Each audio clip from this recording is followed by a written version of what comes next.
Question பேப்பரில் பார்த்தீங்கன்னா 38 நம்பரில் இருக்குது. எர்த்து வார்ம் அப்படிங்கிறது இது எப்படி கொடுத்துருக்காங்க பார்த்தீங்களா, தமிழ் படுத்துக அப்படிங்கிறதான். எர்த்து வார்ம் அதை ஸ்பெல்லிங்கில் எழுதுங்க. எர்த்து வார்ம்னு தான் வரும். நாங்கூழ் புழு அப்படிங்கிறது அதுக்கான ஆன்சர். அடுத்த 3 ஆப்ஷன் இருக்குது, அதுக்கான ஆன்சரையும் பார்த்துக்கலாம். புவி வெப்பம்ங்கிறது குளோபல் வார்மிங். நிலநடுக்கம் எர்த்துக்வேக். உலகமயம்னா குளோபலிசம். உலகமயமாக்கல் அப்படின்னா தான் குளோபலைசேஷன்.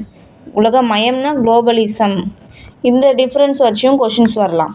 அடுத்து கலைச்சொல் அறிக்கை அப்படின்னா ரெஸ்பான்சிபிலிட்டி அப்படிங்கிறது கடமை. அடுத்து இந்த ஆப்ஷனில் இருக்க அதுக்கான ஆன்சரையும் பாருங்கள். உரிமைனா ரைட்ஸு, உரிமைகள்னா ரைட்ஸு, உரிமைனா ரைட்டு. பணிவு ஹியூமிலிட்டி, முயற்சி ட்ரை.